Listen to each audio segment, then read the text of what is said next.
এটা আমি আর নিতে পারছি না। জানি না আপনারা কয়জন এটা নিয়ে ভুক্তভোগী। শীত নেই, গ্রীষ্ম নেই, বর্ষা নেই, ভোর 4টে থেকে রাত 2টো 3টে 4টে অব্দি দাঁড়িয়ে থাকবে। মানে ভোরবেলা থেকে আবার ভোরবেলা অব্দি। যখনই বাড়ির বাইরে বেরোবেন, কিছু কিছু কাকিমারা আছে সারাদিন রাস্তায় দাঁড়িয়ে থাকবে।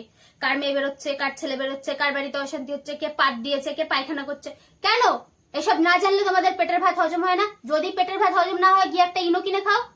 ইনো খাবে না, রাস্তায় দাঁড়িয়ে দাঁড়িয়ে পাট দিয়ে যাবে। কে কখন বাড়ির থেকে বেরোচ্ছে, বেরোলেই খালি এরম ভাবে তাকাবে। বাবা, কেন? কি হয়েছে তাতে? তোমার কি তাতে? ওর মেয়েটা কি ড্রেস পরেছে, তুমি কি পরেছো? এতটা পেট বের করে রাস্তায় ভুড়ি বের করে দাঁড়িয়ে থাকো, শাড়িটাকে কোমরে গুজে, তোমাকে কেমন লাগে দেখতে?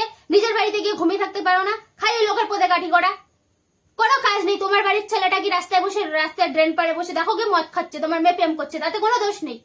অন্যের বাড়ির কে কি করছে সব জানতে হবে। কেন কেন জানতে হবে? কে পায়খানা করছে, কে কেউ করছে না, কার পায়খানা আটকে গেছে, কার পায়খানা কষে গেছে, সব জানতে হবে তোমাদের। পাড়ার ছেলেরা কি করে বেড়াচ্ছে, পাড়ার মেয়েরা কি করে বেড়াচ্ছে, নিজের স্বামীকে দেখো, নিজের বরকে দেখো, নিজের ছেলে মেয়েকে দেখো। তোমাদের অত্যাচারের জন্য আমরা বাইরে বেরোতে পারি না, সেটা বোঝো না? বাইরে বেরোলে মুখ ভেজকানি। কেন মুখ ভেজকাও কেন?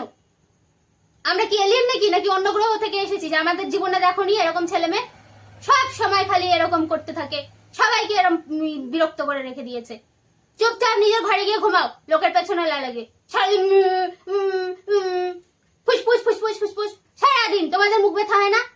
পেট ব্যথা হয় না? পাতলা পায়খানা হয় না? আমার অভিশাপে তোমাদের পাতলা পায়খানা হবে। এরকম পাতলা হবে যে আটকাতে পারবে না, শাড়ির মধ্যে রাস্তায় দাঁড়িয়ে হয়ে যাবে।